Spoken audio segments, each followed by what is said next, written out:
I'm Kayleen. I'm 37 years old, and exactly 1 week ago, my divorce became final. I need you to hear what I'm about to say, because it might save you years of your life. Not because my story is dramatic or scandalous, but because it's ordinary, and that's exactly why it matters. January 1st, 2026. That was the date on the papers. My ex-husband, Matt, asked for that specific date so we could file taxes jointly one more year. He owns a small business, and it would save him money. I agreed.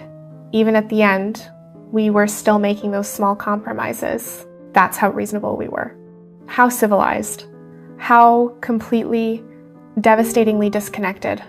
The divorce was my decision. A complete leap of faith. I'm a mom to a 4-year-old daughter. I haven't worked in years. I'm a registered nurse, but I quit during the pandemic to get pregnant.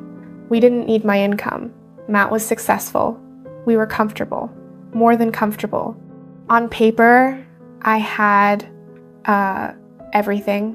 A beautiful child, financial security, a husband who wasn't cruel or abusive or unfaithful, and I walked away from it anyway. Most people won't understand that. When I told friends and family, I could see the confusion in their eyes. They kept waiting for the other shoe to drop. There had to be something, right? Some terrible secret, some betrayal, but there wasn't. And somehow that made it harder to explain. Let me take you back to where it started falling apart. When my daughter was born, everything changed. The pregnancy was easy, the birth was easy. I was lucky in ways I couldn't even count. Truly blessed. But the moment she arrived, something inside me shattered. The postpartum anxiety came like a flood. I'd always been an anxious person, but motherhood amplified it to levels I didn't know existed. I went into complete control mode. I stopped trusting myself entirely. I gave all my power away to books, articles, expert opinions, anything that promised to tell me how to be a good mother. Sleep became impossible. Not because my daughter didn't sleep. She was a typical newborn, giving me 3 to 4 hour stretches at night. But I would lie awake next to her bassinet, staring into the darkness, completely alert, unable to relax, unable to let go. I'd only pass out from pure exhaustion, maybe get an hour before she'd wake for her next feeding. Matt was oblivious. He didn't trust his own intuition either, just like me. He told himself he was doing his job. He was the provider, he was physically present, he was making money. In his mind, that was enough. He couldn't see me drowning, and I didn't know how to ask for help. When I did try, my tone was harsh, judgmental. I cut away at his confidence without meaning to. He felt desperate too. He didn't know what to do. We completely lost each other. We became less than roommates. It took a full year before I started to feel like myself again. I'd been in therapy the whole time, only taking a 6-week break right after giving birth. Those therapy sessions, my ability to work on myself during that first year, that was the greatest gift Matt ever gave me. He never knew it. He never understood how much that saved me. After my daughter turned 1, I made it my goal to save the marriage. I worked endlessly with my therapist to become a better partner. Motherhood was slowly growing on me, and I felt like I had the capacity to be a better wife. For 2 more years, I went to therapy religiously, with Matt sometimes, without him other times. I tried everything I could think of, every book, every technique, every compromise. And then I had to face the truth I'd been avoiding. My marriage was over. I was emotionally exhausted, physically exhausted.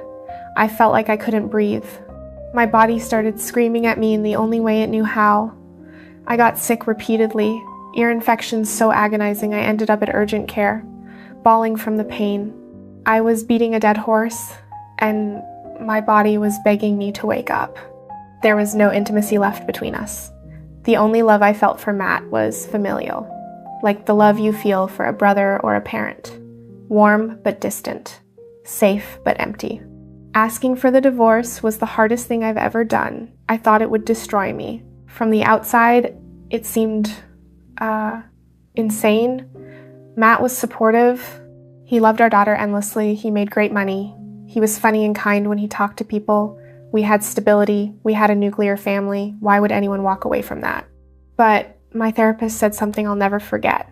She asked me, would you rather have your daughter grow up in one home with married parents who love her but aren't happy, or two homes with divorced parents who are both happy? And she was completely right. I was painfully unhappy. And if my daughter grew up watching me with her father, she'd learn that's what relationships look like. No intimacy, no touching, no hugging or kissing, no small moments of affection, just coexistence. I want so much more for her. I want her to know a beautiful kind of love, the kind with hand-holding and small kisses for no reason, the kind that brings happiness and intimacy, not just stability. And Matt and I couldn't give her an example of that. I am now legally divorced, 7 months separated, and I cannot begin to explain the happiness and self-fulfillment I've already experienced. It's still so fresh, but I truly feel like a new person. I see Matt thriving too.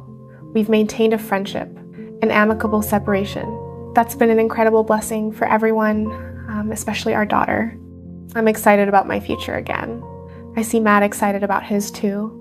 Our daughter is thriving. I'll be forever grateful to him for everything he provided, for allowing me the time to raise her without working. Those years with her were one of the greatest gifts I've ever received. I'll go back to work soon to support myself and my daughter. She turned 4 last September. She may never remember this time we had together when she's older, but I'll always have those memories. Here's what I need you to understand. Leaving a marriage doesn't have to be about something catastrophic. It doesn't require cheating or abuse or lies or financial ruin. Sometimes it's the right decision simply because you want to be loved, really loved, not just tolerated or appreciated or provided for. Loved. That's exactly what I did. And it's been the best decision of my life. I truly believe my daughter will have 2 happy divorced parents. She'll grow up seeing real intimacy, real affection, real partnership when we both find it again.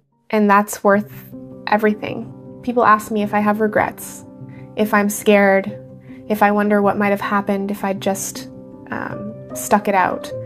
The answer is no, not for a second. Because I know what would have happened. I would have stayed small, stayed quiet, stayed disconnected from myself and from any possibility of real love. I spent years trying to make it work. I gave it everything I had. There's peace in that. There's no guilt. I know I tried, and I know when to stop trying. My daughter deserves a mother who's whole, who's happy, who models what it looks like to choose yourself when you need to, not selfishly but courageously. She deserves to see that staying isn't always the brave choice. Sometimes leaving is. I'm building a new life now, one where I get to decide what I want, where I get to rediscover who I am outside of being someone's wife. I'm terrified sometimes. Unemployed with a 4-year-old and starting over at 37 isn't exactly the dream, but it's mine, and it's real. And it's full of possibility in a way my marriage never was. The first few months after I moved out were the strangest. I'd wake up in my new apartment and forget where I was for a second. Everything felt lighter and heavier at the same time. Lighter because I could finally breathe. Heavier because I was facing the unknown completely alone. I had to learn how to be just me again, not Matt's wife. Not defined by what we were or weren't. Just Kayleen.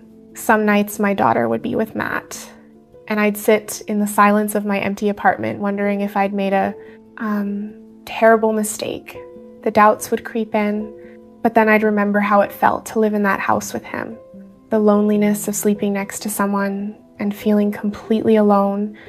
The ache of wanting to reach out and stopping myself because I knew the touch wouldn't mean anything. that loneliness was so much worse than being actually alone, I started doing small things for myself. Things I hadn't done in years. I'd take long walks without checking the time. I'd read books that had nothing to do with parenting or marriage or self-improvement. I'd sit in coffee shops and just watch people. I was getting to know myself again, and I realized I actually liked who I was becoming. If you're in a relationship that feels empty, even if nothing is technically wrong, listen to that feeling. Don't wait for the catastrophe. Don't wait for the dramatic reason. Your unhappiness is reason enough. Your desire for more is valid. Your need for intimacy and connection and real partnership matters. I wasted years thinking I needed a better reason to leave. I thought I was being ungrateful, selfish, dramatic. I thought I should be happy with what I had because so many people have it worse. But that kind of thinking kept me stuck, and it almost broke me. You don't need permission to want more from your life. You don't need anyone's approval. You just need the courage to take that leap. This channel is full of people like me, sharing the truths we've learned, the mistakes we've made, the wisdom we've gathered. If this meant something to you, subscribe, turn on notifications. There are more stories coming. And if you've lived through something similar, or if you're in the middle of it right now, leave a comment. Tell me what resonated. Tell me what you're thinking, because these conversations matter. Your story matters. If you've got your own experience worth sharing, something you think might help someone else, there's a form down in the description. Fill it out. The next video could be yours.